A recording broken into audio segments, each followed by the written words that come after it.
नमस्कार साथियों। आज की वीडियो में हम समझेंगे माँ गंगा कौन थी, शांतनु कौन थे और क्यों माँ गंगा शांतनु के सामने ही अपने पुत्रों को इस तरह से गंगा में प्रवाहित करती थी। इसके पीछे क्या कथा है, चलो स्टार्ट करते हैं। अब देखो, अभी हम इसी जन्म पे रहते हैं। पहले माँ गंगा और शांतनु के बारे में बात कर लेते हैं। इसके बाद हम बात जाएगी इनके पिछले जन्म पे भी, या हम कहें स्वर्गलोक में भी। अब राजा शांतनु एक बार जो थे गंगा नदी के किनारे थे और उन्होंने देखा एक बहुत सुंदर युवती जो है वो आ रही हैं। वो देखकर मोहित हो जाते हैं और उनसे शादी का प्रस्ताव रखते हैं। माता गंगा कहती हैं कि ठीक है, शादी तो मैं आपसे कर लूँगी, लेकिन आप मुझे किसी भी बात पर टोकेंगे नहीं। और जिस दिन आपने मुझसे कोई प्रश्न पूछ लिया, मैं कुछ भी करूँ आप मुझसे कुछ नहीं कहेंगे, लेकिन जिस दिन आपने मुझसे प्रश्न पूछ लिया उस दिन मैं आपको छोड़कर चली जाऊंगी। शांतनु उस वक्त इतना प्रेम करने लगे, इन्हें देख के इतने मोहित हो गए, वो बात मान गए। उन्होंने कहा ठीक है, उन्होंने सोचा भी नहीं था आगे क्या होगा। अब ये सब कुछ क्यों हो रहा था, थोड़ा सा पीछे चलते हैं। एक बार स्वर्गलोक में जब ये शांतनु महाबेश राजा हुआ करते थे, स्वर्गलोक में यही शांतनु महाबेश राजा हुआ करते थे। अब ये महाबेश राजा जो थे, ये और माता गंगा कौन थी उस समय? ब्रह्मा जी की पुत्री, कुछ कथाओं के अनुसार। अब महाबेश और गंगा एक दूसरे को देखते रह गए। उस समय ब्रह्मा जी सामने बैठे थे, उन्हें बहुत बुरा लगा। उन्होंने गुस्से में इनको श्राप दे दिया, और श्राप दिया ये कि आप पृथ्वी लोक पर जन्म लोगे दोनों। अब स्वर्ग लोक से पृथ्वी लोक पर जाना, पहला तो श्राप यही हो गया। दूसरा श्राप में उन्होंने क्लॉज ये भी डाल दिया कि भाई गंगा जो है जब इनकी अवज्ञा करेंगी शांतनु की, तभी ये श्राप समाप्त होगा।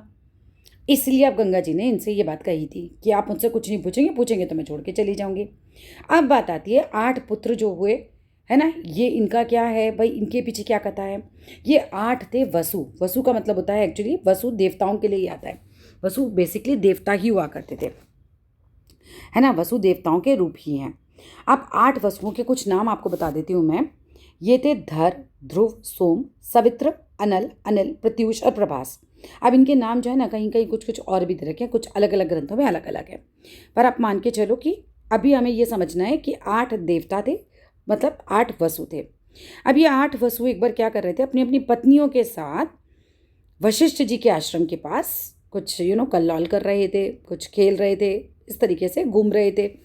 अब एक दिन क्या होता है, वहाँ पर जब ये घूम रहे हैं अपनी अपनी पत्नियों के साथ, तो उनमें से किसी एक ने, कौन से ने अभी नहीं दे रखा हमें किताब में ये, अगर किसी एक की स्त्री ने, जो वशिष्ठ जी की गाय नंदिनी थी, उसको मांगा कि आप मुझे नंदिनी गाय ला कर दो आप लोग। अब उनके पति ने बहुत समझाया कि भाई देवताओं की गाय है ये, है ना, ऐसी क्या तुम्हें आवश्यकता है, क्यों तुम्हें ये गाय चाहिए। लेकिन उनकी स्त्री तो भाई जिद पर आ गई। उन्होंने कहा नहीं नहीं, मृत्यु लोक में मेरी सहेली जितवती रहती है, उसके लिए ला दो, लेकिन मुझे नंदिनी गाय ला दो। अब ये समझ लो कि ये नंदिनी जो गाय है ना, ये कोई साधारण गाय नहीं थी। नंदिनी जो थी एक दिव्य वरदायिनी गाय थी। यानी ऋषि के आश्रम में कभी भी अन्न की कमी नहीं होती थी, उसकी वजह से धन की कमी नहीं, वस्त्र की कमी नहीं, भोजन की कमी नहीं, किसी चीज़ की कमी नहीं होती थी। ये वशिष्ठ जी के आश्रम में जो भी आता था, नंदिनी गाय उसकी इच्छा पूरी कर देती थी। इस तरह की इच्छा पूर्ति वाली गाय थी। वशिष्ठ जी समझ गए ना, ऋषि पराशर के दादाजी थे। अब यहाँ पर नंदिनी जो गाय थी उसके पिता को भी समझ लेते हैं। गाय के पिता थे मनु कश्यप और माँ थी दक्ष प्रजापति जी की बेटी सुरभि। यानी पिता हुए मनु कश्यप, माता हुई सुरभि, और सुरभि किसकी बेटी थी? दक्ष प्रजापति की। ये नंदिनी गाय के माता पिता हो गए। ठीक है, नंदिनी गाय एक्चुअली गाय ना होकर, मतलब आप समझ लो एक दिव्य शरीर लिए हुए गाय थी। अब क्या हुआ, ये 8 वसु जो थे, अब ठीक है, स्त्री ने याचना करी, ये बात मान गए। सारे वसुओं ने मिलकर नंदिनी गाय को चुरा लिया। अब वसुओं को मनुष्यों जैसी लिप्सा रखने के कारण वशिष्ठ जी को बड़ा गुस्सा आया। उनको इतना क्रोध आया, सोचो उनकी ये वाली गाय किसी ने चुरा ली। उनको इतना गुस्सा आया, उन्होंने कहा कि तुम सारे के सारे 8 वसु मनुष्य योनि में जन्म लोगे। अब ये लोग बहुत घबरा गए। ये लोग घबराए और इन्होंने खूब माफ़ी मांगी।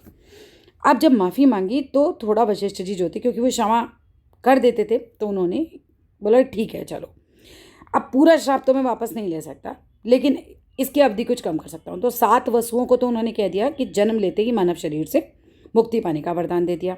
लेकिन प्रभास, जिसने एक्चुअली में नंदिनी चुराई थी, है ना, कोई तो मेन होगा जिसने जाके गाय चुराई, वो थे प्रभास। वसुओं में 8वें नंबर पे प्रभास थे। उन्होंने जो है नंदिनी चुराई थी। उसने कहा इनको जो है अधिक समय पर पृथ्वी पर रहना पड़ेगा, और यही प्रभास बाद में भीष्म पितामह भी हुए थे। ठीक है, अब ये सारे के सारे जब श्राप मिलता है तो जाते हैं गंगा के पास। अब माता गंगा के पास गए, उनसे प्रार्थना करी, तो माता गंगा ने कहा ठीक है, मैं तुम्हारी माता बन के जो है जन्म लूँगी, ये मान जा, मतलब जन्म लेके धरती पर आऊँगी और फिर मैं तुम्हारी माता बनूँगी। अब माता, अब ये कहानी कनेक्ट करो।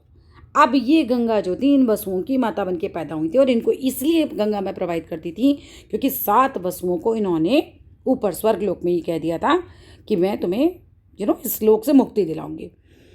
ये यहाँ से बाहर नहीं, वो स्वर्गलोक पहुँच जाते। तो इस तरीके से कथा आगे बढ़ती है। लेकिन जो 8वें थे वो थे प्रभास। ठीक है, प्रभास ही बाद में जो हुए वो हुए भीष्म पितामह। राजा शांतनु ने जब रोक लिया था कि नहीं बस अब बहुत हो गया, तो मेरे 7 पुत्र आ चुकी हो, लेकिन अब मैं तुम्हें ऐसा नहीं करने दूंगा। और क्योंकि श्राप में ये भी था कि जिस दिन अवज्ञा करोगी उस दिन छोड़ के चली जाऊंगी, तो गंगा का श्राप भी पूरा होता, वो भी फिर स्वर्गलोक चली जाती है, इनको छोड़ देती हैं, फिर वो वहाँ से चली जाती हैं।